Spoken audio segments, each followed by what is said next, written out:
말씀 보겠습니다. 에베소서 3장 1절부터 13절 말씀입니다.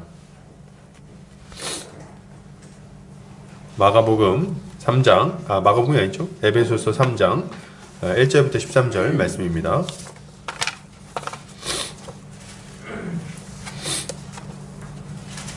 제가 봉독해 올리겠습니다. 이러므로 그리스도 예수의 일로 너희 이방인을 위하여 갇힌 자 된 나 바울이 말하거니와 너희를 위하여 내게 주신 하나님의 그 은혜의 경륜을 너희가 들었을 터이라. 곧 계시로 내게 비밀을 알게 하신 것은 내가 먼저 간단히 기록함과 같으니 그것을 읽으면 내가 그리스도의 비밀을 깨달은 것을 너희가 알 수 있으리라. 이제 그의 거룩한 사도들과 선지자들에게 성령으로 나타내신 것 같이 다른 세대에서는 사람의 아들들에게 알리지 아니하셨으니 이는 이방인들이 복음으로 말미암아 그리스도 예수 안에서 함께 상속자가 되고 함께 지체가 되고 함께 약속에 참여하는 자가 됨이라. 이 복음을 위하여 그의 능력이 역사하시는 대로 내게 주신 하나님의 은혜의 선물을 따라 내가 일꾼이 되었노라. 모든 성도 중에 지극히 작은 자보다 더 작은 나에게 이 은혜를 주신 것은 측량할 수 없는 그리스도의 풍성함을 이방인에게 전하게 하시고 영원부터 만물을 창조하신 하나님 속에 감추어졌던 비밀의 경륜이 어떠한 것을 드러내게 하려 하심이라. 이는 이제 교회로 말미암아 하늘에 있는 통치자들과 권세들에게 하나님의 각종 지혜를 알게 하려 하심이니 곧 영원부터 우리 주 그리스도 예수 안에서 예정하신 뜻대로 하신 것이라. 우리가 그 안에서 그를 믿음으로 말미암아 담대함과 확신을 가지고 하나님께 나아감을 얻느니라. 그러므로 너희에게 구하노니 너희를 위한 나의 여러 환난에 대하여 낙심하지 말라. 이는 너희의 영광이니라. 아멘. 에베소서 3장 1절부터 13절 말씀, 고난으로 낙심될 때라는 제목으로 말씀 나누도록 하겠습니다.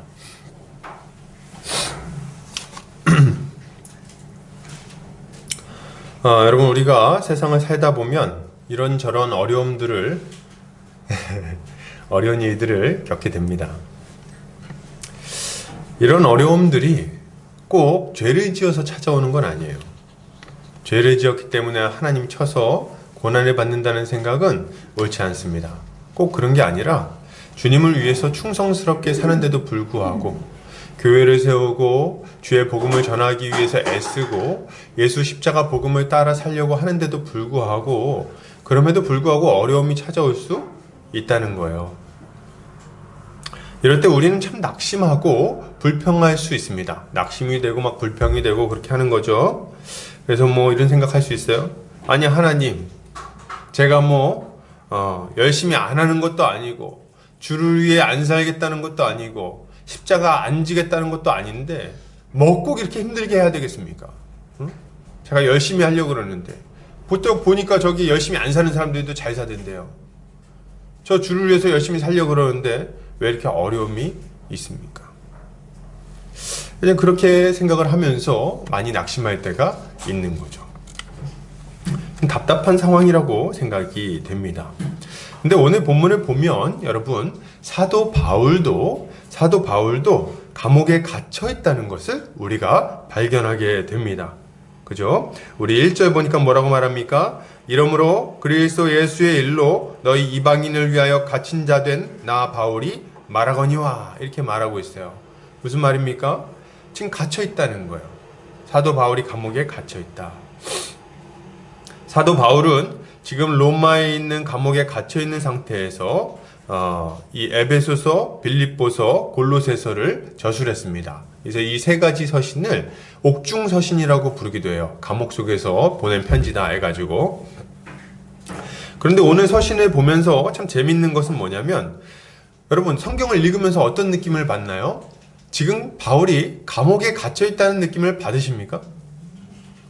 감옥에 갇혔다는 어떤 그런 뉘앙스를 좀 느끼시나요? 써 있으니까 그런 줄 알지 그냥 보면은 감옥에 갇혀 있는지 어디 호텔에 누워 있는지 알 수가 없어요.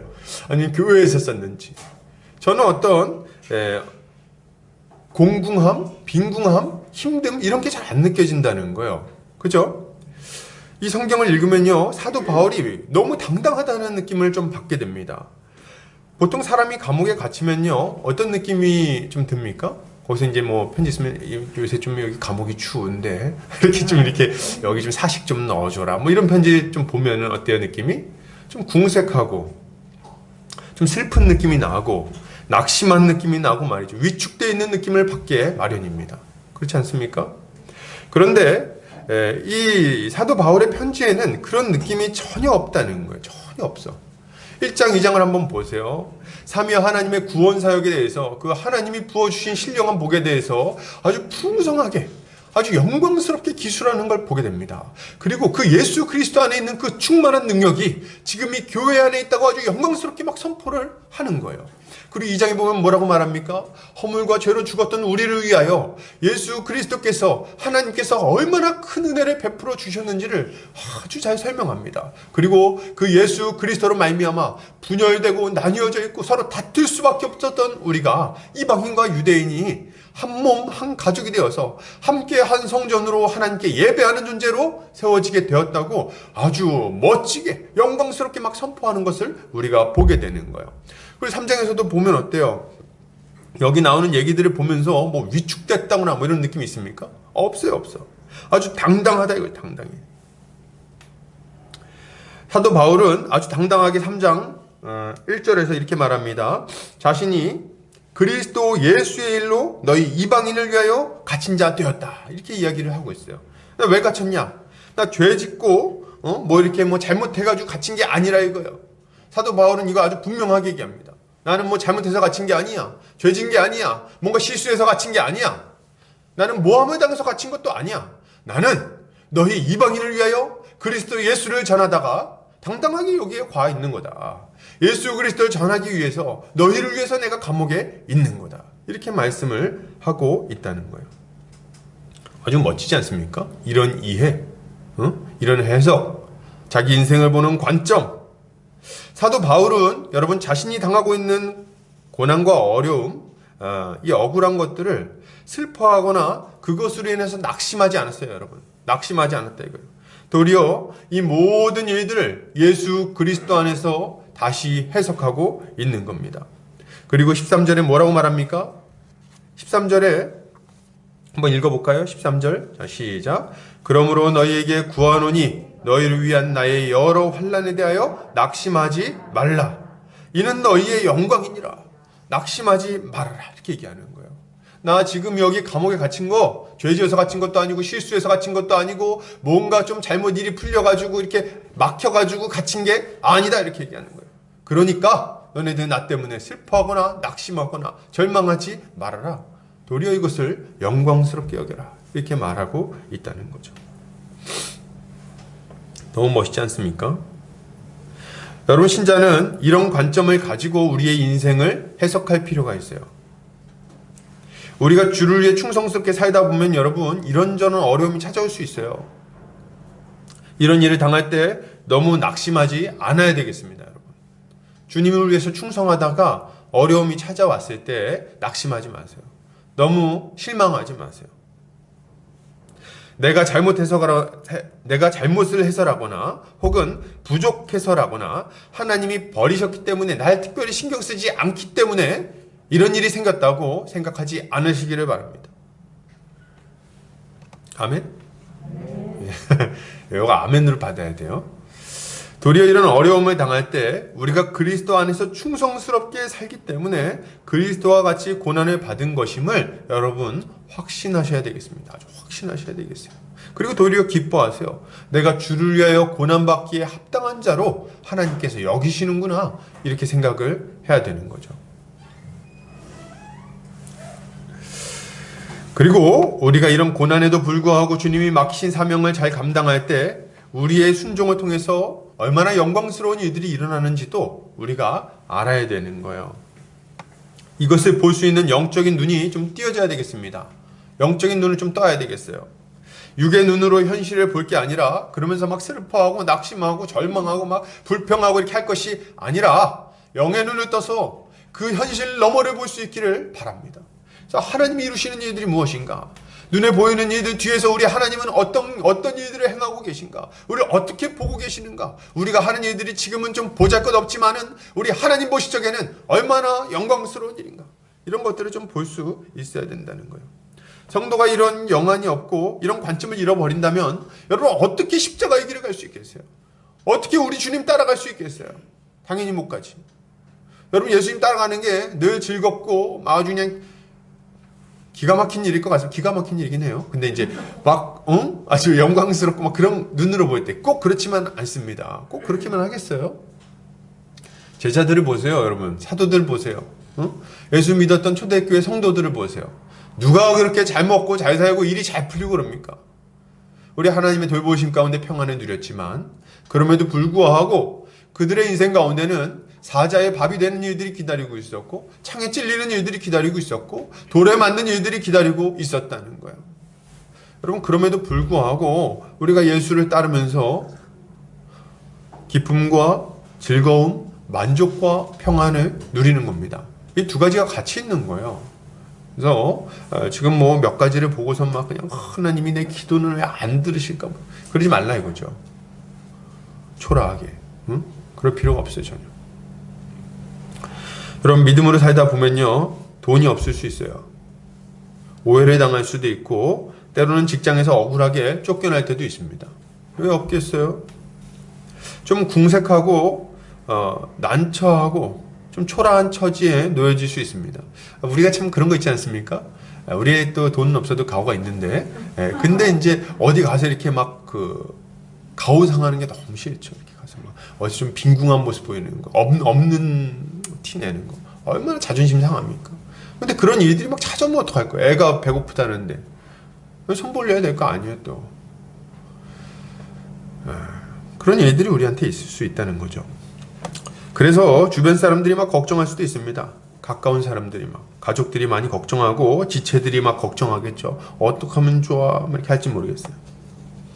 그럴 때 여러분 이렇게 당당하게 말할 수 있기를 바랍니다.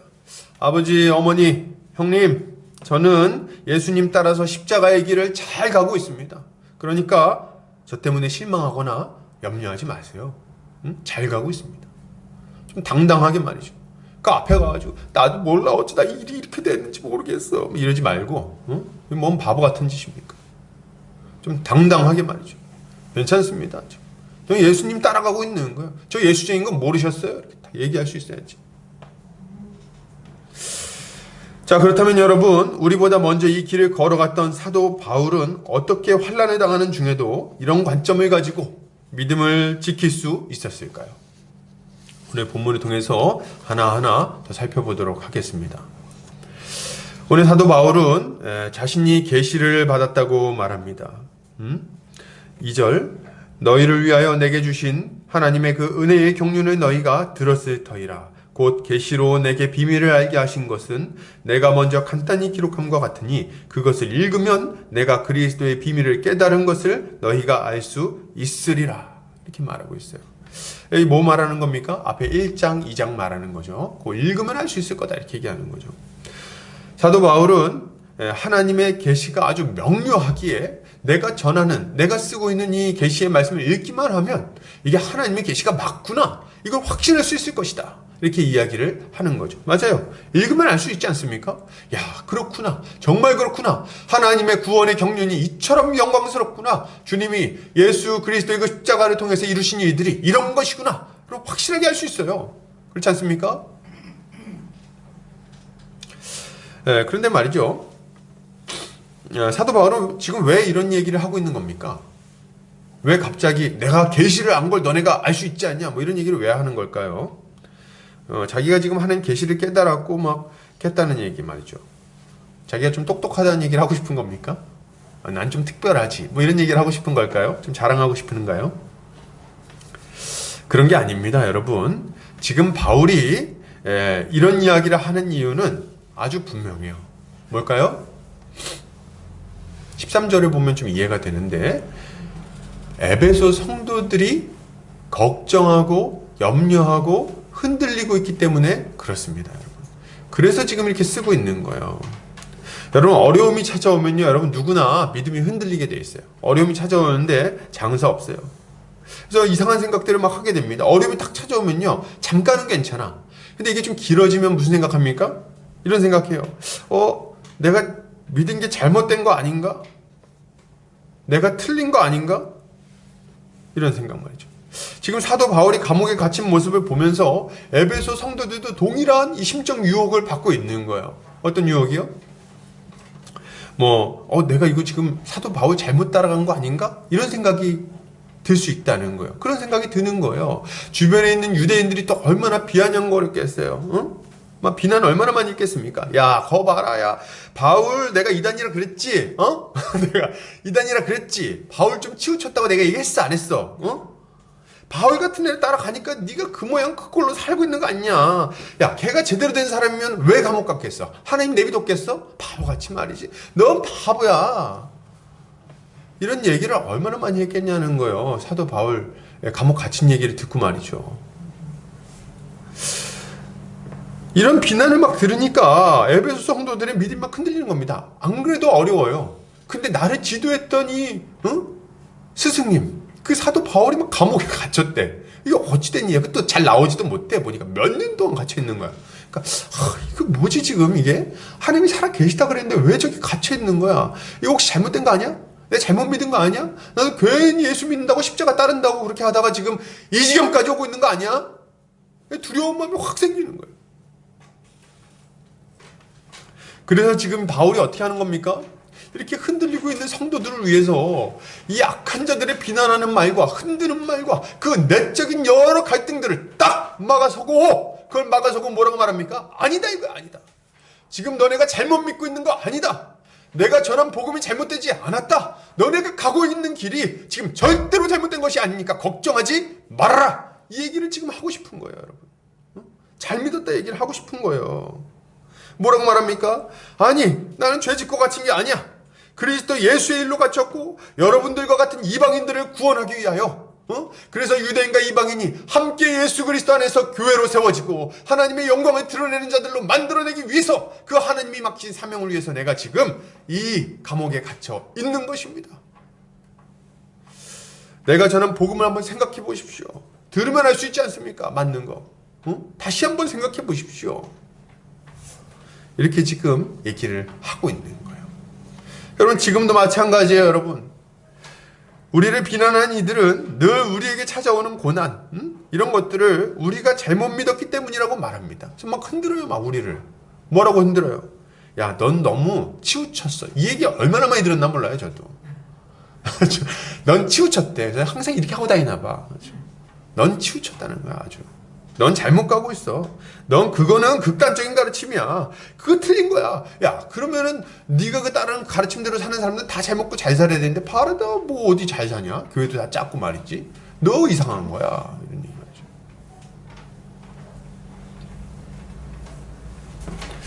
이럴 때 여러분, 우리는 우리가 가지고 있는 복음이, 여러분, 복음이 틀리지 않았음과 그 복음을 따라 살아가는 삶도 결코 틀리지 않았다는 것을 아주 강력하게 믿고 선포해야 되겠습니다. 이건 믿고 강력하게 선포해야 돼요. 그런 의미에서 뭐 이렇게 외칠 수 있어야 되겠어요. 제가 믿고 있는 복음이 맞다는 것은 제가 하는 말을 조금만 들어보면은 아주 분명히 할 수 있을 겁니다. 제가 전한 복음 한번 들어보십시오. 이것이 하나님의 계시임을 아주 뚜렷하게 할 수 있을 겁니다. 이렇게 얘기할 수 있어야 돼. 예수의 십자가 복음과 그의 제자로 살아가는 삶, 교회로 존재하게 된 신자와 한 몸 한 가족으로서 살아가는 삶에 대해서 분명한 확신을 가지고 이 세상의 도전 가운데 당당하게 맞서야 된다는 얘기를 지금 하고 있는 거예요. 좀 당당하게 맞서자. 거기 앞에 딱 서가지고 말이죠. 아니, 나 틀리지 않았어. 성경이 있고 진리가 그렇게 말하고 있는데, 예수께서 걸어가신 그 길이, 예수님의 그 십자가가 눈앞에 밝히 보이는데 틀리긴 뭐가 틀렸냐 말이야.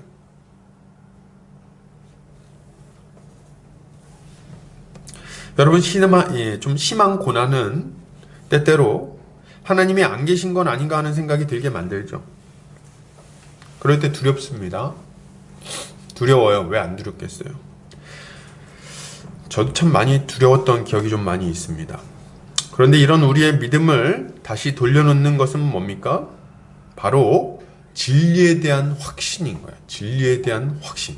이게 우리를 다시금 돌려놓는 겁니다. 제 경험을 좀 말씀을 드려보면은 저도 이제 막 그런 얘기를 많이 들었다고 말씀드렸지만 이런 얘기 진짜 많이 들었어요. 주변에 너 망했어 뭐 이런 얘기. 너 망했어. 너 인생 실패했어. 넌 늦었어. 넌 돈도 못 벌고 나이는 먹을 만치 먹었고 이제 뭐 딴 일 할 거냐? 너 인생 망했어. 너 이런 얘기. 아주 아픈 부분만 아주 칵 가지고 후배 파져 막. 그리고 이렇게 얘기해요. 요새 또 어떤 분들은 막 이런 얘기 하시는 분들도 전에 있었어요. 야, 너 지금 개척해서 어떡하려고 그러냐? 너 개척해갖고 야, 개척이 정말 개척이야. 얘기를 하면서 얘기하는 거죠. 야, 너 지금 교회 20개 개척하면 21개 망한다는데 너 지금 뭐 하는 거야? 지금 성도 한 명 없이 개척해갖고 너 어떡하려고 그러냐? 너 망했어. 너 큰일 났어. 너 지금 정신 차려. 이런 얘기. 이런 말 듣고 있으면 말이죠. 제가 이제 뭐 정말 예수님 믿고 십자가 이 길을 가겠다 막 그러고 왔는데도 정말 두려움이 확 엄습합니다. 무서워요. 나 이거 이렇게 가다 망하는 거 아니야? 그래서 그런 생각이 확 든다는 거예요. 정말 하나님 살아 계신가? 하나님 날 도우시나? 나 지금 가짜 아니야 나 지금? 그다음 어느 정도 지경까지 가냐면 이거 지금 내가 지금 뭐 잘못 알아가지고 내가 지금 정신이 잠깐 나가가지고 괜히 목사한다고 지금 여기 와 있는 거 아니야? 목사할 사람도 아닌데 뭐 이런 생각까지 막 하는 거예요. 뭐 생각이 발전하는데 거침이 없어요. 그런 생각이 갑자기 불현듯 확 올라오면서 우리를 두렵게 한다는 거죠. 이럴 때 저를 이 두려움 가운데서 빠져나오게 하고 정신 차리게 하는 것은 역시나 예수 그리스도의 십자가 죽으심과 부활이라는 객관적이고 역사적인 사실입니다. 여러분, 이 객관적이고 역사적인 사실이 하나님께서 역사 가운데 기록해 놓으신 이 분명한 사실이 우리를 이 두려움에서 건져낼 수 있다는 거예요. 가만히 생각하는 거예요. 정말 예수 살아나셨나? 예수님 정말 죽은 자 가운데 살아나셨을까? 혹시 안 살아난 거 아니야? 제자들한테 속은 거 아닌가? 사기당했나? 생각을 막 하는 거예요. 머릿속으로. 근데 말이죠. 참 감사하게도 이 예수 그리스도의 부활에 대해서 생각하면 생각할수록 가만히 생각하면요. 어떻게 돼요? 야, 이거는 거짓말일 수 없다. 이걸 확신하게 되는 거예요. 야, 이렇게 많은 증거가 있고 이렇게 많은 증인이 있는데 이 예수 그리스도의 부활이 가짜일 수 있는가? 예수님의 부활이 가짜면 저 제자들이 다 그럼 왜 죽었어? 바보같이 거짓말 때문에 죽었다는 얘기야 지금? 그 바보, 이 정말 멍청이 같은 이 베드로, 무식한 베드로, 어부 베드로, 나수기 대장 베드로, 이 사람이 어떻게 이렇게 교회를 세웠어? 세상에 말이지. 세상에 로마 제국 전역에 그 우상 숭배가 만연해 있고, 거기에 황제 숭배가 만연해 있고, 예수 믿는 자들 그렇게 많이 핍박했는데 세상에 어떻게 그 사람들이 교회가 된 거야? 어떻게 수십만 명, 수백만 명의 사람들이 이미 죽어 없어져 버린 사람 때문에 그 삶 전체를 던지고 완전히 변화된 삶을 살 수 있냐는 거예요. 예수가 부활하지 않았다면 그것이 어찌 가능하겠는가? 여러분, 이 많은 증거들이 말이죠. 다시금 이 흔들리는 믿음을 탁 세워주는 거예요. 여러분, 그때 누가 와가지고 아니야, 하나님이 널 다시 도와주시고 뭐 어쩌고저쩌고 잘 안 들려요. 그 순간에는 어려움이 길어지면. 근데 이 두려움, 내가 잘못 믿은 거 아닌가? 이 두려움에서 건져주는 것은 의외로 좀 약간 상관없어 보이는 예수 그리스도의 부활의 확실성입니다. 이것이 우리의 믿음을 견고하게 세워주는 거예요. 예수가 살아나셨다면 그분의 십자가도 진짜고 그가 약속한 일들도 다 진짜고 그가 부활하신 것처럼 우리도 부활할 이 말도 진짜고 이 교회의 영광도 진짜고 우리 그리스도 다시 오셔서 칭찬하실 것도 다 진짜구나. 이걸 아는 거 진짜구나.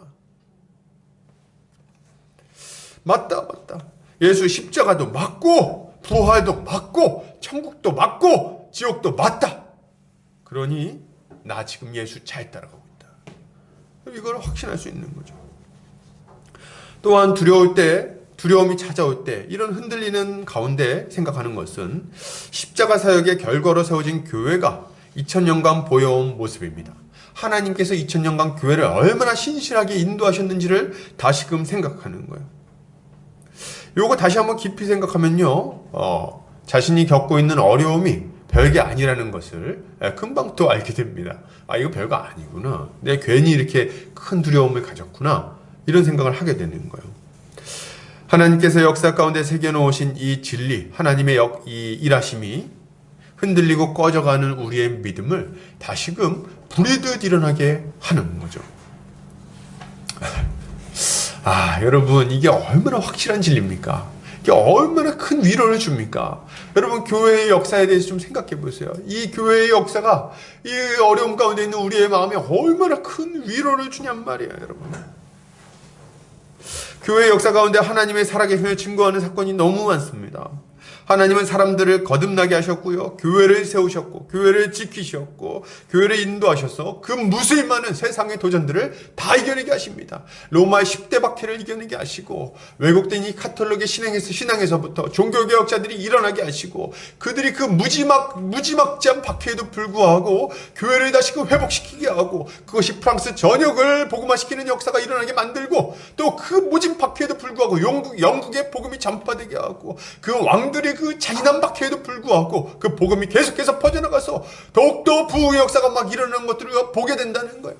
미국으로까지 건너가가지고 그 아무것도 없는 곳에 사람들이 정착하게 만드시고, 거기 교회가 세워지게 만드시고, 복음이 편만하게 전해지게 하시고, 1, 2차 대각성 운동이 일어나게 하시고, 그 복음이 이 조그마한 나라 한국까지 넘어와서 이 한국의 복음이 전파되게 하시고, 신사참배의 그 위협과 그 온갖 종류의 박해에도 불구하고 교회가 무너지지 않게 하시고, 그 교회가 온전히 세워져서 지금까지 복음을 전달함으로 지금 우리가 이 순간에도 예수를 믿고 함께 예배할 수 있게 만들어 주셨다는 것. 여러분, 이것을 우리가 바라볼 때 우리가 지금 겪고 있는 몇 가지 어려움들 말이죠. 조금 난처한 상황에 처해 있는 것. 이게 얼마나 조그만 일들입니까? 얼마나 보잘것없는 일들이에요. 우리 왜 이렇게 작은 걸 가지고 막 그냥 슬퍼하고, 아이고, 하나님은 어디에 계십니까? 여기 있다, 여기 있다, 여기 있다. 어디 있긴 뭐 어디 있어, 옆에 있지. 모든 곳에 계시지. 모릅니까 그거? 다 와 있지 지금. 다 듣고 있지. 다 보고 있지. 어디 있어? 힘들고, 어휴, 이거 뭐. 그러지 마세요. 그러지 마세요. 여러분, 우리는 이러한 진리를 굳게 붙들 때 극심한 고난 속에서도 두려움을 이기고 다시금 믿음을 회복할 수 있는 겁니다. 할렐루야. 여러분, 이 루터를 아십니까? 종교개혁가 루터, 마틴 루터. 이 루터가 이 95개조 반박문, 로마 교황청의 그 무지막지한 이 가르침들에 반박해서 95개조 반박문을 써서 막 면죄부 판매하고 그러니까, 야, 이 돈 내고 이 면죄부 사면은 너네 죄 용서받고 천국 간다. 막 이러니까 이거, 야, 어떻게 그런 소리 할 수가 있냐. 95개조 반박문을 자기 교회 성문 앞에 딱 붙여버렸어요. 근데 우리 지금 볼 때 막 대단한 일이다 막 생각할지 모르지만, 한번 생각해 보세요. 그때 로마 바티칸은요, 유럽 전역을 다스리고 있었어요. 유럽 전역에 퍼져 있었습니다. 근데 여기 어딥니까? 여기 광진구 광장동에 있는 보금자리 교회 문 앞에다가, 거기다 누가 이렇게 조그만 뭐 95개 반박 뭐 종이 붙여놨어. 누가 알긴 합니까 그거를? 누가 알아 그걸? 아무도 모르지. 붙였는가 보다 하지. 그냥 다 묻혀버리지. 근데 이 기가 막히게 그 일이 커지는 거예요. 점점 이 95개조 반박문이 점점 퍼져나가고, 사람들이 막 부르듯이 그것 때문에 막 일어나고 말이죠. 사람들이 그 굳어져 있는 영성이 깨어나기 시작하는 거예요. 그래서 막 아주 큰 소요가 막 일어납니다. 그랬더니 로마 교황청에서 이거 가만두면 안 되겠다 해가지고 루터를 부릅니다. 루터가 이제 막 두려움 가운데 쫓아가요. 왕이 부르고 막 하니까 안 갈 수가 없었어요. 로마 바티칸의 주교와 왕, 이런 사람들이 이제 막 부릅니다. 그래서 보름스 회의에 불러가지고 거기서 이제 그가 쓴 책들에 대해서 이제 철회하라는 요구를 받아요. 그래서 당신이 지금까지 가르쳐왔던 것들, 당신이 기록했던 모든 책들 철회하시오. 잘못했다고 인정하고 회개하십시오. 회개해라. 그렇지 않으면 알아서 해야죠. 앞에 딱 여러분 생각을 해보세요. 딱 갔는데 공의회에 딱 보니까 양쪽에 아주 군사들, 군대 이렇게 막 군인들도 막 있고, 중간에 왕후 장상들이 쫙 앉아 있는 거예요. 저쪽에 막 주교가 이렇게 빨간 옷을 입고 말이죠. 홍위 주교 탁 앉아가지고 딱 이렇게 쳐다보고 있고 말이죠. 높은 자리에서 왕도 앞에 딱 앉아가지고 변명해보라 딱 얘기하는 거예요. 그 압박감이 좀 느껴지십니까? 그 앞에도 이게 수사에 불과하잖아요. 거기 가지고 무슨 말 합니까? 그냥 벌벌 떠는 거예요. 말도 입도 안 떨어집니다. 그런 데 가면은. 선생님 앞에만 가도 무서운데. 얼마나 두려웠을까요? 여기서 말 한마디 잘못하면 죽는 거예요. 여기서 말 한마디 잘못하면 죽는 거예요. 루터는 그때 가는 동안 여러 생각했어요. 아유, 그게 뭐 대단한 일이라고 이렇게까지 일이 커지는 거야. 이러면서 이제 많이 두려웠을지도 모르겠어요. 그때 그 압박감 앞에서 루터가 이렇게 하루만 시간을 더 달라고 요청을 합니다. 하루만 시간을 주십시오. 하루만 시간을 주십시오. 그리고 이제 가가지고 루터라는 영화가 있는데 영화에 보면 가가지고 밤새 기도해요. 다락방에서. 뭐 문에다가 막 머리를 비비고 막 머리를 찢고 막 기도합니다. 새벽녘이 딱 됐을 때 영화에 어떻게 표현하냐면 바닥에 이렇게 탁 엎드려요. 엎드리고 가만히 이렇게 있습니다. 그리고 이제 그 다음날 황제 앞에 나와서 이제 말을 하는 거예요. 이렇게 말합니다. 루터의 말이에요. 성서의 증거함과 명백한 이성에 비추어 나의 유죄가 증명되지 않는 이상 나는 교황들과 교회 회의의 권위를 인정하지 않겠습니다. 사실 이 둘은 오류를 범하여 왔고 또 서로 엇갈린 주장을 펴왔습니다. 내 양심은 하나님의 말씀에 사로잡혀 있습니다. 나는 아무것도 처리할 수 없고 또 그럴 생각도 없습니다. 왜냐하면 양심에 반해서 행동하는 것은 안전하지도 못할 뿐만 아니라 현명한 일도 아니기 때문입니다. 하나님이여 저를 도우소서. 아멘. 멋있지 않습니까? 이렇게 하고 나왔어요. 그리고 원래 이제 정석적인 결과는 어떻게 돼야 돼요? 여러분이 딱 죽어야 돼요. 이러고 이제 딱 돌아오는 길 잡혀서 죽어야 되는데 안 죽습니다. 하나님께서 일단 뭐 납치가 되게 하시고 이래가지고 납치해버려요. 중간에 이제 루터를 보호하려는 사람이 납치해갖고 이제 어디 가둬놓습니다. 거기서 신약 성경을 독일어로 번역하는 일을 이제 하는 거예요. 그 일 때문에 전 유럽에 복음이 퍼져나가게 되는 거죠. 여러분, 성경의 진리 가운데 거하는 한 무엇도 우리를 흔들 수 없어요. 어떠한 두려움도 우리를 넘어뜨릴 수 없습니다. 환난에도 불구하고 우리가 담대할 수 있는 이유는 뭡니까? 우리가 가지고 있는 진리가 우리를 붙들어주기 때문입니다. 그러므로 여러분, 이것을 위해서 우리가 어떻게 해야 되겠습니까? 여러분, 우리가 이 하나님의 말씀을 연구하고 하나님의 뜻을 이해하는 것이 너무 중요하겠어요. 그리고 이 말씀을 붙들고 이 말씀의 진리 안에 아주 견고하게 붙어있는 것, 그 안에 거하는 것, 이것이 중요합니다. 여러분, 복음은 뭡니까? 아브라함과 모세와 다윗을 통해 약속하신 내용이 예수 그리스도로 말미암아 성취되었으며 누구든지 그를 믿기만 하면 그를 통해 모든 사람이 하나님 나라의 상속자가 된다는 거예요. 이렇게 귀한 복음이 어디 있습니까? 이 예수 십자가 복음을 우리는 날마다 더 풍성하게 알아가야 되겠습니다. 배우고 확실한 일에 거해야 되겠어요. 이렇게 할 때 우리는 어떤 환난 중에도 믿음으로 승리할 수 있을 것입니다. 승리하는 성도님들 되시기를 주의 이름으로 축복합니다. 계속해서 보겠습니다. 사도 바울은 자신이 모든 성도 중에 지극히 작은 자보다 더 작은 자이지만 하나님의 능력을 힘입어 일꾼이 되었다고 말합니다. 자, 우리 3장 6절, 7절, 3장 7절, 8절 한번 읽어볼까요? 이 복음을 위하여 그의 능력이 역사하시는 대로 내게 주신 하나님의 은혜의 선물을 따라 내가 일꾼이 되었노라. 모든 성도 중에 지극히 작은 자보다 더 작은 나에게 이 은혜를 주신 것은 측량할 수 없는 그리스도의 풍성함을 이방인에게 전하게 하시려 하심이라. 아멘. 사도 바울이 자기가 이제 지극히 작은 자보다 더 작은 자다 뭐 이렇게 얘기를 합니다. 그는 자신이 그리스도의 측량할 수 없는 풍성함을 이방에게 전하려고 그 하나님의 비밀의 경륜을 드러내려고 일꾼이 되었다고 말하죠. 이런 자기 정체성이 그 극심한 고난 중에도 그를 당당하게 만들어주는 거예요, 여러분. 이런 자기 정체성 말이죠. 여러분, 고난이 찾아오면 그죠? 어려움을 겪으면 사람은 위축되게 되어 있습니다. 에베소 성도들도 그랬을 거예요. 그죠?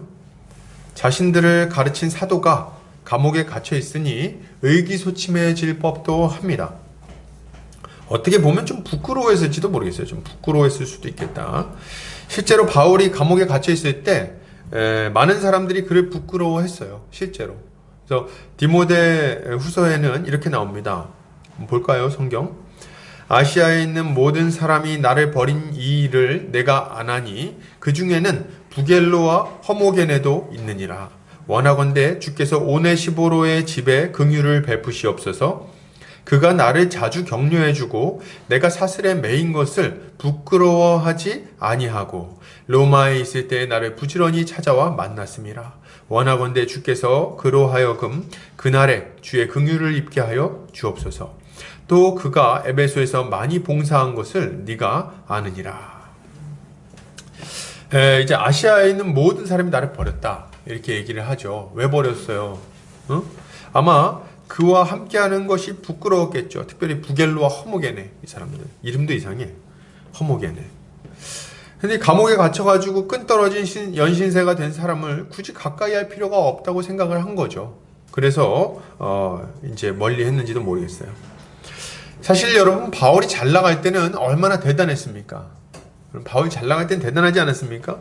그의 가르침으로 에베소 전체가 막 회심하는 역사가 일어나기도 하고, 복음을 전하기만 하면 사람들이 그냥 회심하고 뒤집어지고 말이죠. 이렇게 걷지 못하는 사람들한테 가서 나사렛 예수 이름으로 걸으라! 막 일어나 걷고 말이죠. 막 죽은 사람도 살려요. 2층에서 떨어진 유두고 가가지고 막 울지 마라, 아직 숨이 그에게 있다, 막 기도하니까 말이죠. 죽은 사람이 살아나고 말이죠. 얼마나 영광스럽습니까? 이 사도 바울의 사역을 보면요, 기가 막힙니다. 막 어떤 마술사가 와가지고 막 방해하니까, 이 악한 영에 사로잡히는 자야, 하나님 주께서 너희 눈이 안 보이게 할 것이다, 막 눈이 멀어버리고 말이죠. 이런 아주 영광스러운 모습들을 우리는 기억을 합니다. 사도 바울 하면 와, 대단하다, 이런 느낌 받잖아요. 근데 말이죠, 감옥에 갇힌 바울은 그렇게 매력 있어 보이지 않아요. 사도 바울은 굉장히 매력이 있는데 감옥에 갇힌 바울은 좀 별로 매력이 없습니다. 뒷방 늙은이처럼 보였는지도 모르죠. 또 괜히 가까이 했다가 자기도 엮일까봐 뭐 걱정하고 그랬는지도 모르겠어요. 그래서 그를 부끄러워합니다. 그런데 그런 와중에 오네시보로는 그를 부끄러워하지 않았다고 이렇게 성경이 기록하고 있어요. 참 충성스러워요. 이런 사람이 있어야 돼. 그럼 우리 이런 사람 돼야 됩니다. 오네시보로. 제가 어디 감옥에 갇혀 있을 때 말이죠, 복음 전에다가 그때 이제 손절하고 말이죠. 나 몰라. 안중현 목사가 어디 있어? 나 몰라. 이렇게 하지 말고 와가지고 40도 좀 넣어주고 말이죠. 격려죠. 목사님 너무 걱정하지 마세요. 충성스럽게. 그는 정말 칭찬받을 만한 일꾼이에요. 근데 부겔로와 허모게는 안 그랬죠. 부겔로와 허모게는 왜 그렇게 했을까요? 감옥에 갇힌 바울을 실패자로 여긴 겁니다. 실패했다, 이렇게 생각한 거예요. 그는 실패자다, 이렇게 생각했어요. 바울, 그래, 한때 괜찮았지. 열심히 했어. 내가 알아. 근데 애를 썼는지는 모르겠지만 이제 보니까 실패했어. 그 사람 많이 틀렸어. 그래, 살다 보면 이렇게 망할 수도 있겠지. 어떡하겠어, 이제 망했는데. 그는 실패자고 무능력해. 아무것도 아니야. 그러니까 우리가 그를 따를 필요가 뭐가 있냐? 왜? 나는 그렇게 되고 싶지 않거든. 나는 그렇게 바보같이 살고 싶지 않거든. 여러분, 지금도 마찬가지예요. 부겔로와 허모게네만 막 이렇게 씁니까? 부겔로 허모게네의 마음이 우리 가운데 있을 때 우리에게 찾아온 고난에 대해서도 동일하게 우리가 생각하게 되는 거예요. 우리에게 고난이 찾아올 때 이런 생각이 우리 자신을 좀 덮칠지도 모르겠습니다. 나는 실패자야. 나는 아무것도 아니게 돼버렸어. 모든 일이 꼬였고 억울해졌어. 그때 그렇게 하지 않았어야 됐는데. 바보같이. 나 이제 망했다. 저도 이런 생각에 사로잡힐 때가 있었습니다. 교회를 이제 가정에서 개척을 했는데요. 가정에서 개척을 했는데 6개월 동안 아무도 없는 거예요. 6개월 동안 아무도 안 찾아오더라고. 난 막 울 줄 알았어.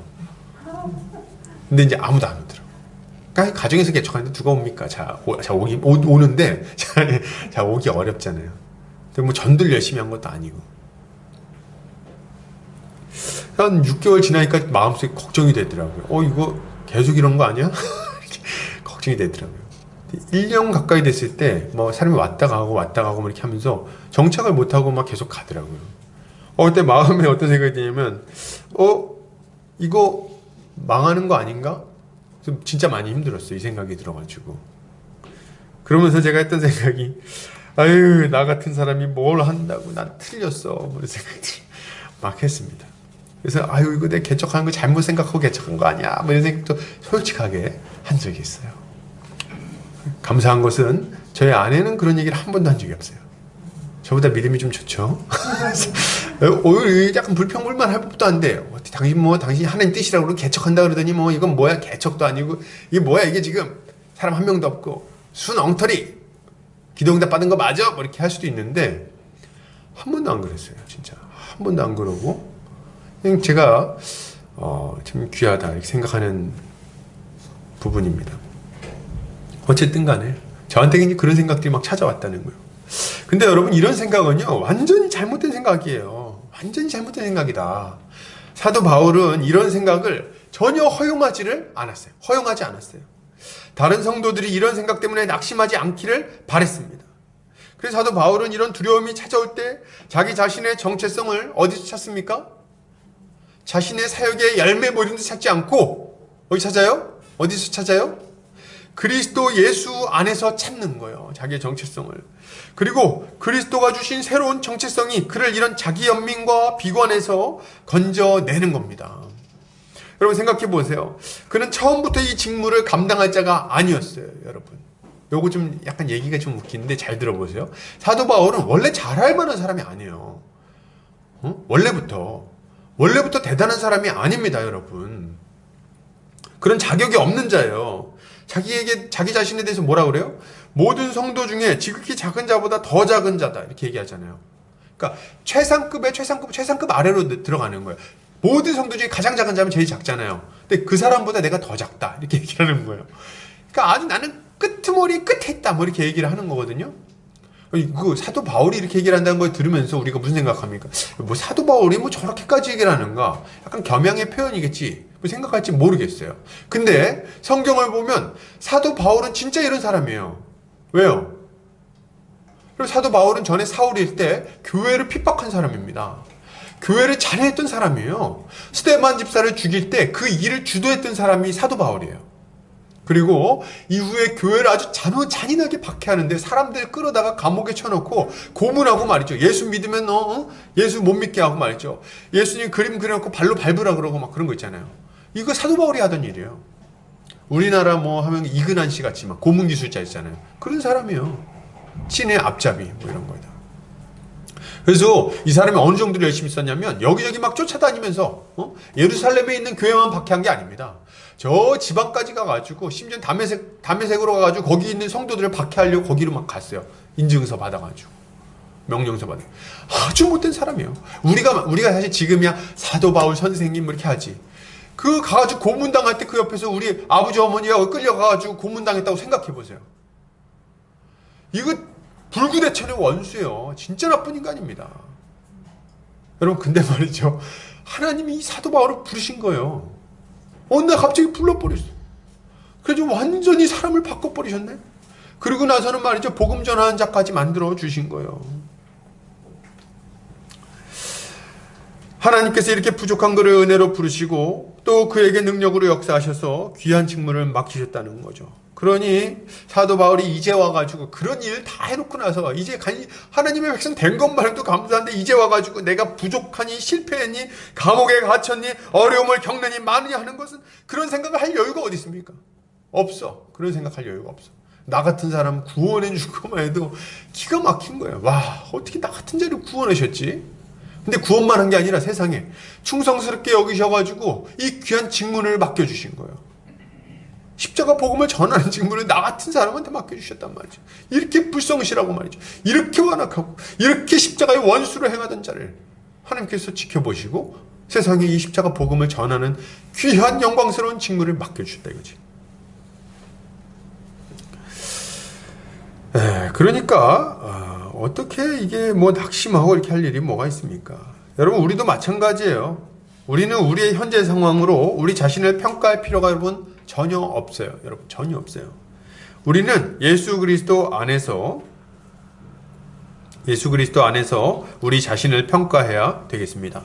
여러분 우리는 어떤 자입니까? 여러분 어떤 자예요? 허물과 죄로 죽었던 자들 아닙니까? 이 세상 풍조를 따르고 공중 권세 잡은 자를 따르고 육체의 정욕을 따라서 온갖 더러운 일을 밥 먹듯이 하고 살았던 사람들은 아닙니까? 하나님과 원수처럼 살고 무당이나 쫓아다니던 사람들은 아니냐는 거예요. 점 보면서 오늘의 운세 보고 말이죠. 오늘은 닭띠가 좀 안 좋네 뭐 이런 생각하면서 말이죠. 아주 우울해하고 바보 멍텅구리같이 살던 인생들 아니냔 말이에요. 돈이나 그냥 쫓아다니고. 그야말로 우리는 지옥 불쏘시개 감이었어요. 그런데 이제 어떻게 됐어요? 그리스도 예수로 말미암아 그분의 십자가로 말미암아 하나님의 자녀가 돼버렸어요. 여러분 하나님의 자녀가 됐다. 전에는 하나님과 멀리 있던 자들인데 이제는 예수 그리스도 안에서 하나님과 가까워진 자가 됐습니다. 고린도서 5장 17절에 이렇게 말하죠. 그런즉 누구든지 그리스도 안에 있으면 새로운 피조물이라. 이전 것은 지나갔으니 보라 새 것이 되었도다. 보라 새 것이 되었도다. 아멘. 얼마나 감사합니까? 이게 다가 아니라 이 사도 바울에게 사명을 주신 하나님께서 우리에게도 동일하게 사명을 주셨어요. 땅 끝까지 이르러 복음을 전파해라. 내가 너희와 영원토록 함께하겠다. 약속을 주셨어요. 이런 고귀한 사명을 감당한 이 직무를 감당하는 하나님의 일꾼들이 우리가 다 됐어요. 이 목사만 된 게 아니라 성도들은 다 이렇게 된 거예요. 다. 이게 웬 말입니까? 웬 은혜입니까? 진짜 할렐루야죠. 그러니 여러분 우리가 그 일을 잘하든 못하든 상관없어요. 여러분 우리가 지금 돈이 많든 적든 관계가 없습니다.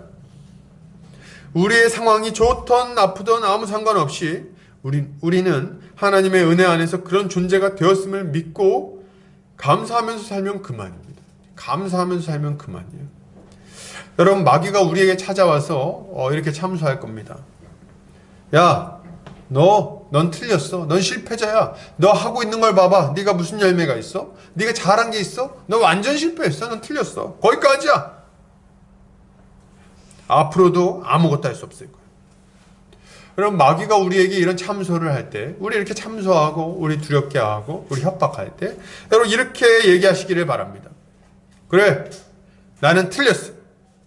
나는 실패자야. 나는 아무것도 할 수 없고, 이룰 수 없어. 그래서 뭐?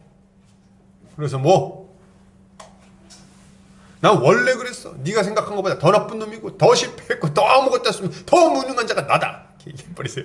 그래 나 원래 그런 인간이야. 얘기해버리세요. 그리고 나서 얘기하십시오. 그러나 예수 그리스도가 나를 위하여 십자가에 죽으셨고 나는 이제 영원한 생명을 얻은 하나님 나라의 백성이 되었다. 나한테는 영원한 생명이 기다리고 있어. 내가 이 땅에서 아무것도 안 하고 지금 당장 목이 베어 죽어도 나는 천국에 갈 거야. 우리 하나님 나를 다스려 주실 거야. 내 왕이 되실 거야. 내 모든 죄는 사라졌고 나는 하나님 안에서 영원토록 그 복락 가운데 거하게 될 거야. 뭐 이 땅에서의 열매? 그래 없으면 어때? 우리 주님이 전혀 책망하지 않으신다 그랬어. 그걸 가지고 뭐라 그러지 않으실 거야. 내가 충성스럽게 살지 않은 걸 가지고 뭐라 그러실지는 모르겠지만 내가 열매 없다고 뭐라 그러지는 않으실 거야. 우리 주님이 다 알고 계시다. 욕하려면 해라. 그리고 꺼져. 이렇게 얘기를 해줘야 되는 거죠. 마지막에. 여러분, 우리는 예수 그리스도 안에서 벌써 성공한 자들이에요. 벌써 승리한 자들입니다. 우리 자신의 어떠함을 가지고 얘기하면 실패자일지 모르지만 예수 그리스도 안에서 우리를 보면 승리자입니다. 이미 다 이뤘어요. 예수 그리스도가 십자가 위에서 다 이루었다 말씀하실 때 우리가 하는 일들도 마찬가지로 다 이룬 것이 된 겁니다. 아주 자유를 누리시기를 바랍니다. 주님 안에서 완전히 성공했고 완전히 자유롭다는 것, 이걸 누리시기를 바랍니다. 이런 정체성을 가지고 고난을 대처하는 우리 성도님들 되시기를 주의 이름으로 축복합니다. 그러면 우리가 이렇게 고난을 받으며 수고했을 때 어떤 열매가 맺혀지게 될까요? 마지막으로 이거 좀 살펴보려고 그러는데요. 사도 바울은 자신의 사역으로 말미암아 세워질 교회가 어떤 곳인지에 대해서 이야기를 합니다. 10절부터 한번 10절, 11절 한번 보겠습니다. 이는 이제 교회로 말미암아 하늘에 있는 통치자들과 권세들에게 하나님의 각종 지혜를 알게 하려 하심이니 곧 영원부터 우리 주 그리스도 예수 안에서 예정하신 뜻대로 하신 것이라. 아멘. 사도 바울은 교회는 하나님께서 하늘에 있는 통치자들과 권세들에게 하나님의 각종 지혜를 알게 하기 위한 것이라고 설명을 합니다. 무슨 말입니까? 하늘에 있는 통치자들과 권세들은 2장에 나오는 하늘에 있는 이제 공중권세분자, 악의 영들을 말하는 거예요. 악한 영들. 이 악한 영들이 있는데 이들은 이제 여러 가지 활동을 합니다. 그들은 하나님의 선하신 계획을 어그러뜨리려고 온갖 종류의 악한 활동들을 막 창세 때부터, 인생이 창조되고 나서부터, 아담과 하와 때부터 아주 부지런히 했어요. 아담을 미혹해서 선악과를 따먹도록 했고요. 사람들을 죄로 이끌었죠. 하나님의 백성을 유혹해서 타락하게 만들고, 그리고 또 그들을 핍박했습니다. 그래서 결국 그들은 이스라엘을 멸망의 길로 이끌었을 뿐만 아니라 예수님 당시에는 사람들이 예수 그리스도를 십자가에 내어주어 못 박히게 하는 데까지 하도록, 이거를 마귀가 막 다 주관했어요. 그들은 이런 여러 가지 일들을 열심히 해가지고 결국엔 예수님 십자가에까지 못 박았으니까 자신들이 승리했다고 여겼습니다. 그래, 우리가 이겼어. 드디어 하나님 아들 예수를 저 십자가에 못 박았으니 이겼어. 뭐 이렇게 생각했어요. 하나님이 계획하신 복된 하나님 나라는 이제 완전히 실패할 것이라고 여긴 거죠. 그게 이제 마귀가 생각했던 것들입니다. 그런데 어떻게 됩니까? 근데 어떻게 돼요? 정말 이게 놀라운 반전이 일어납니다. 저는 상상조차 못했던 일들이 막 일어나는 거예요. 그게 뭐예요? 십자가에 달리신 예수 그리스도께서 죽음을 이기고 부활하심으로 이런 악마의 모든 악한 계획들을 완전히 산산조각 박살내 버리신 거예요. 하나님은 이들에게 뭡니까? 주님은 십자가 위에서 이 세상 죄를 짊어지고 저주의 죽음을 죽으심으로 죄로 말미암아 하나님의 심판을 받을 수밖에 없던 자들이 용서받을 수 있는 길을 열어주셨어요. 그리고 자신을 믿는 자들을 자신 안에서 완전히 녹여서 새로운 피조물인 교회로 만들어 주십니다. 이렇게 예수 그리스도 안에서 거듭난 교회는 죄에서 벗어나 마귀의 통치에서 벗어나 오직 하나님께 순종하는 하나님의 신실한 언약 백성이 되는 거예요. 하나님은 이들에게 하나님 나라를 유업으로 주시고 또한 그들을 통해서 그 나라 백성을 계속해서 불러 모으는 사명을 감당하게 하시는 거죠. 이게 우리 주님이 하시는 거예요, 하나님께서. 예수 그리스도 십자가에 죽일 때 끝났어 생각했지만 안 끝났다 이거죠. 안 끝났다 이거죠. 오히려 예수 그리스도의 부활로 말미암아 죽음의 권세분자 마귀가 완전히 무력화돼 버렸습니다. 그리고 마귀가 그렇게 막으려고 했었던 하나님 나라, 그 하나님 나라가 예수 그리스도로 말미암아 세워진 이 교회 안에서 아주 힘있게 역사하게 되는 거예요.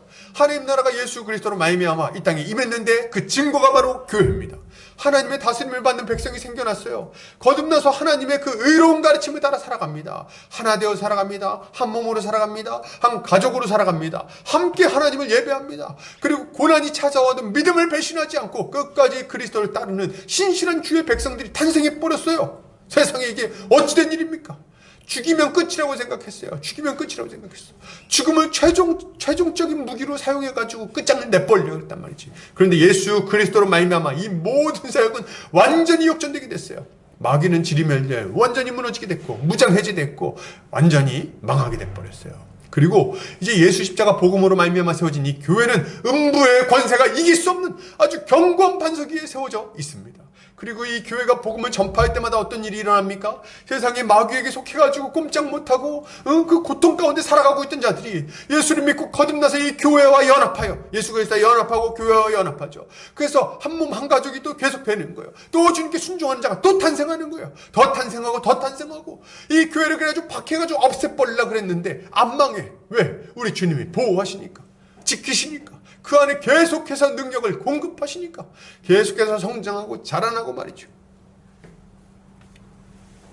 이걸 보면서 마귀들이 입을 딱 벌리는 거예요. 이야, 어떻게, 이야, 야, 이게 하나님의 계획이었구나.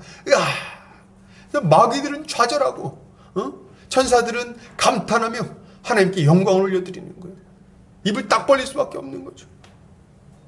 하나님은 이 교회를 통해서 악한 영들에게 하나님의 지혜가 무엇인지, 하나님의 선하심이 무엇인지, 하나님의 공의가 무엇인지, 하나님의 사랑이 무엇인지, 하나님의 그 영광스러움이 무엇인지를 아주 밝히 온 우주 가운데 확실하게 보여주시는 겁니다. 할렐루야! 이것이 영원전부터 하나님이 예비하신 뜻인 거예요. 하나님의 경륜이다, 이렇게 말할 수 있는 거죠. 바울은 바로 자신의 사역으로 말미암아 세워지는 이 교회가 이방인과 유대인이 완전히 예수 그리스도의 안에서 하나 되어 하나님의 백성이 되는 이 일이 얼마나 기가 막힌 일인지, 이게 얼마나 영광스러운 일인지를 알았어요. 이걸 아니까 어떻습니까? 이걸 아니까 뭐 지금 내가 감옥에 갇혀 있는 게 뭐 대수입니까? 내가 전한 복음 때문에 이 영광스러운 교회가 생겼는데, 이 영광스러운 교회가 세워졌는데 내가 지금 여기서 좀 어려움 겪는 게 뭐 그렇게 대수처럼 느껴지겠냐는 거예요. 여러분, 독립운동가들을 보십시오. 독립운동가들은 이 국가가 독립하는 걸 위해서, 대한민국이 세워지는 걸 위해서, 국가가 온전하게 되는 걸 생각하면서 자기의 목숨을 정말 초계처럼 던져버립니다. 폭탄을 들고 저 뭡니까? 점령자들 가운데 막 달려들기도 하고 말이죠. 폭탄 도시락을 안고, 총을 들고 뻔히 잡혀 죽을 게 뻔한 곳으로 가가지고 그 일을 하기도 하고 말이죠. 왜요? 이 대한 독립이 그렇게 중요하다고 생각한 거예요. 이렇게 중요한 일을 위해서 내 목숨은 아무것도 아니구나 생각을 한 거예요. 초계처럼 던져버립니다. 너무 멋지지 않습니까? 우리는 근데 말이죠, 대한 독립이 아니라 이 사단에게 사로잡혀있던 자들을 독립시켜서 하나님 나라 백성으로 만드는 이 귀한 사명을 받았는데, 근데 우리가 좀 여기서 좀 고난 좀 겪고 좀 아프고 어떻습니까? 어떻습니까? 우리 목숨 이 한 몸 초계처럼 던지는 것이 뭐 대단한 일이겠습니까? 우리 주님이 또 다 알아주시고 또 그것에 대해서 갚아주실 것인데 말이죠.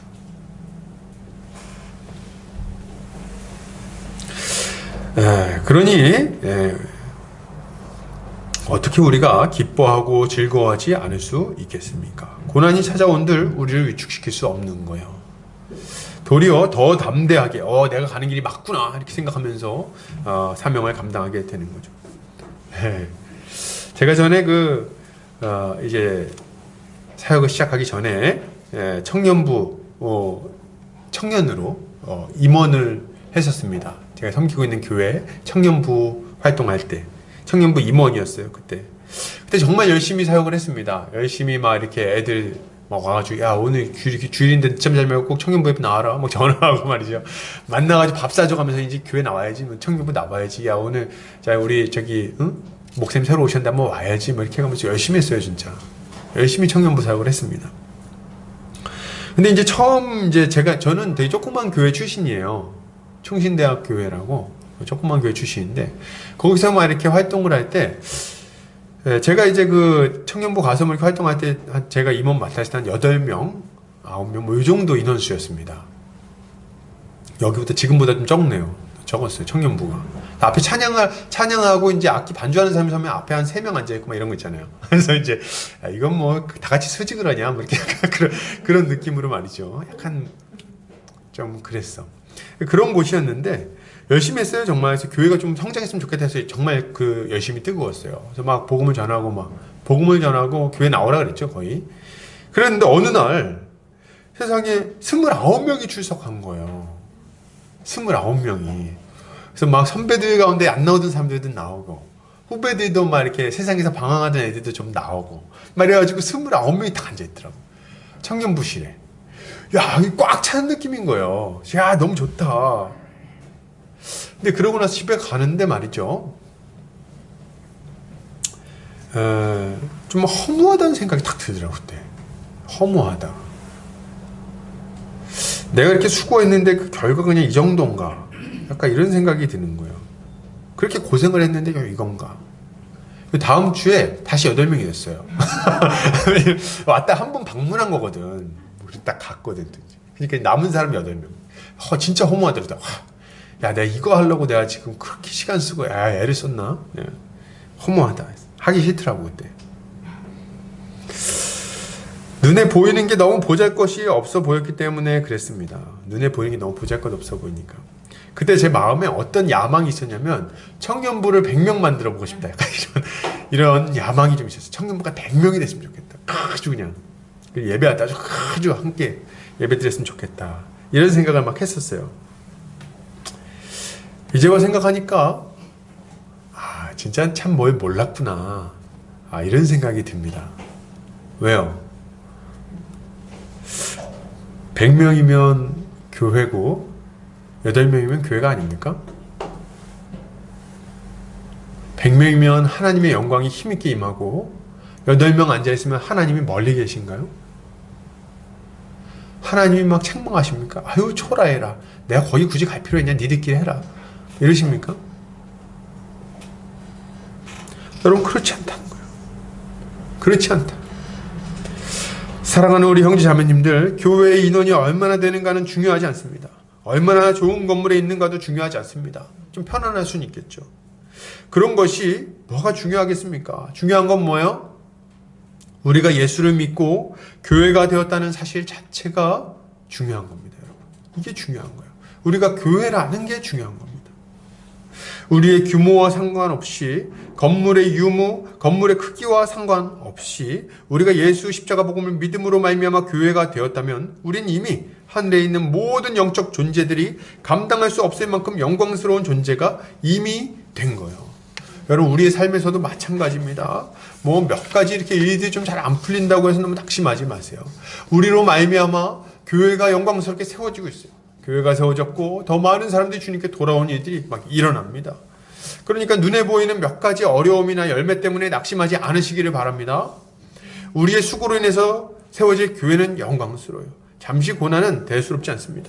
하나님께 감사하며 사명을 감당하는 우리 모든 성도님들 되시기를 주의 이름으로 축복합니다. 결론을 드립니다. 우리는 복음을 가지고 있습니다. 예수 그리스도의 십자가 복음을 가지고 있어요. 누구든지 예수 그리스도를 믿으면 의롭게 되어 영광스러운 하나님 나라의 백성이 된다는 복음을 가지고 있는 거죠. 우리는 이 진리 위에 서서 한 발자국도 움직이지 않습니다. 뒤로 물러나지 않아요. 그렇게 우리는 고난 중에도 담대할 수 있습니다. 또한 우리는 이 복음을 전하는 선한 직분을 그리스도 예수로부터 받았습니다. 우리 자신은 아무것도 아니고 보잘것없는 자이지만 우리가 받은 이 직무 자체는 결코 작지 않습니다. 결코 초라하지 않습니다. 우린 측량할 수 없는 그리스도의 풍성함을 전달하는 그 영광스러운 직무를 맡은 자들이고 신실하게 그 직무를 감당하고 있기에 고난 중에도 담담합니다. 그리고 우리의 직무로 말미암아 세워진 교회가 온 우주 가운데 하나님의 영광스러운 승리를 선포하고 하나님의 진리를 드러내고 있기에 우리는 고난 중에도 기꺼이 기뻐하고 즐거워할 수 있습니다. 사랑하는 형제 자매님들, 우리는 환난에 당하나 이 영광스러운 교회를 세우고 있기에 기뻐하고 즐거워할 수 있는 거예요. 낙심하지 않으시기를 바랍니다. 담대하시기 바랍니다. 하나님이 우리를 통해 자신의 지혜를 온 우주 가운데 아주 밝히 드러내실 거예요. 이걸 믿음으로 감사하며 살아가는 한 주간 되시기를 주의 이름으로 축복합니다. 같이 기도하겠습니다.